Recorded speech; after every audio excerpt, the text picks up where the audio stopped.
A segunda leitura da Parashá de Miketz, Yosef foi chamado da prisão para decifrar os sonhos do faraó. E disse o faraó para Yosef, eu tive um sonho e não tem quem decifre ele. Eu escutei sobre você dizendo que você consegue escutar o sonho para decifrá-lo. Ou seja, você consegue tishmar, escutar no sentido de prestar atenção e entender o sonho, não só de ouvir. Tishmar no sentido de entender, de prestar atenção, igual Shomei Yosef. Os irmãos não sabiam que Yosef estava escutando. Na verdade, quer dizer que Yosef não estava entendendo. Entenderé, Belaz, entender. Realmente, quando os irmãos estavam falando perante Yosef, mais na frente na história, a gente vai ver que eles estavam falando com o intérprete, que achavam que o Yosef era um egípcio.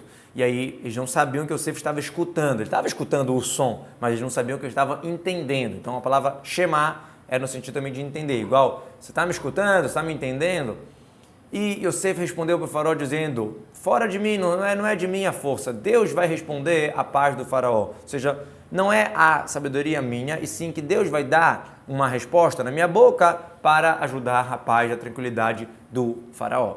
E o faraó conta para Yosef o sonho dele. No meu sonho, eis que eu estava na margem do rio Nilo, e eis que do rio Nilo estavam subindo 7 vacas saudáveis, de carne e boas de aparência, e elas estavam pastando no lago. E eis que outras 7 vacas subiam depois delas, que elas eram magras e ruins de aparência muito e vazias de carne. Eu não vi como elas em toda a terra do Egito de tão ruim. Nunca vi vacas magras e ruins, tão ruins como essas que eu vi nesse sonho. Dalot Khushot, magras, enfraquecidas, como igual a gente encontra Madu Atakar Hadal, porque você está assim, Dale que não tem nada, lá no caso de Amnon. Rakot Basar, a palavra Rakot em hebraico sempre quer dizer o sentido de faltando, Rek, vazio, no caso faltando carne.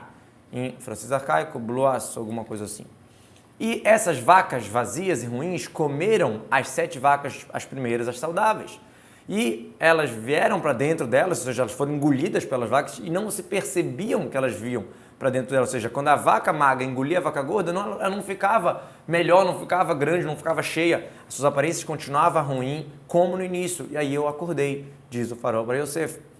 E eis que eu vejo no meu sono novamente 7 espigas subindo num caule só, cheias de grãos e boas. E eis que outras 7 espigas, finas e batidas pelo vento leste, crescem depois dela.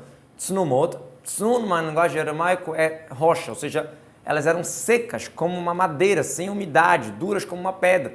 A tradução, natsan lakian, natsan quer dizer que só tem um net, só brotou aquele broto inicial, não está vazio de qualquer grão, de qualquer semente. E essas espigas finas, elas engoliam as 7 espigas boas, e eu contei para os meus feiticeiros, para os meus sábios, e não tem ninguém que conte para mim a decifração de uma maneira que eu entenda, que eu faça sentido para mim, que realmente responda essa minha dúvida na minha cabeça. E disse Yosef para o faraó, o sonho do faraó é um só. Parece 2 sonhos, mas é um só. O que Hashem está querendo fazer, ele está contando para o faraó. Ou seja, Yosef entendeu que se um rei do tamanho que era o Egito, aquele império, um rei tão grande está sonhando, não pode ser uma coisa particular de 7 filhas que ele vai ganhar e 7 filhas que Lolena vão falecer. Está se referindo de uma coisa geral, uma coisa que faz sentido Deus mostrar para um rei. As 7 vacas boas são 7 anos. E as 7 espigas boas também são 7 anos, os mesmos 7 anos. É um sonho só. Ou seja, não são 14 anos, são 7. Isso que o sonho foi falado novamente, foi falado 2 vezes, parecido, é porque isso já está mostrando que está pronto, já está ali, como o próprio você vai falar isso na continuação. Isso que falou 2 vezes é para mostrar que já vai acontecer. Nos 7 anos bons, a Torá usa a expressão Higid, contou para o faraó, Deus está contando, porque era o que ia acontecer já agora. Nos 7 anos de fome, que não só ia acontecer depois dos anos de fartura, então está escrito Herá, mostrou, como se estivesse mostrando alguma coisa ali distante, usa a expressão mostrar, olha lá, vai chegar os 7 anos de fome. E as 7 vacas vazias de carne ruins que vieram depois são 7 anos. As 7 espigas vazias e batidas pelo vento do leste também são 7 anos, os mesmos 7 anos de fome. E é isso que eu estou falando para o faraó, diz Yosef, o que Hashem ele está querendo fazer, ele está mostrando para o faraó, usa a expressão mostrando, porque fala da fome que vai chegar mais na frente.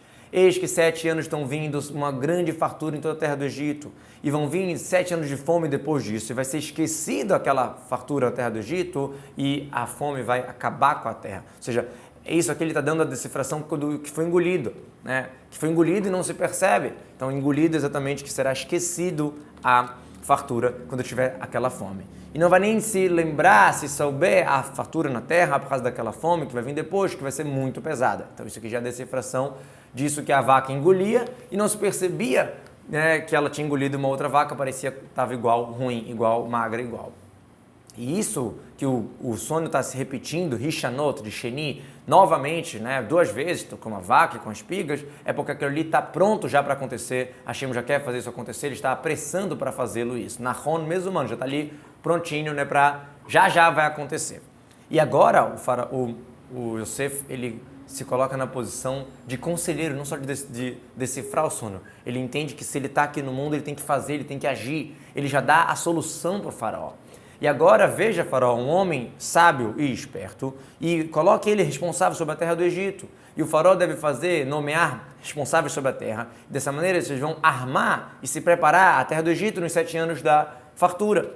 Rimesh, como a tradução Bizarzun, de agilizar, de preparar, igual o Hamushin, de preparados para a guerra, preparados se armarem. Ou seja, vocês devem se agilizar e se arrumar para poder resolver a situação para o futuro. Vocês devem juntar toda a comida dos anos bons que estão vindo agora e devem juntar cereal embaixo da mão do faraó, as comidas nas cidades e vão ser guardadas. Ochel é Shem Davar, o substantivo, é a comida. Por isso que o tam, a música, está no Aleph, a sílaba tônica está no Aleph, Ochel e não Ochel. E por isso que ele está com patar katano, que é o que a gente chama de segol.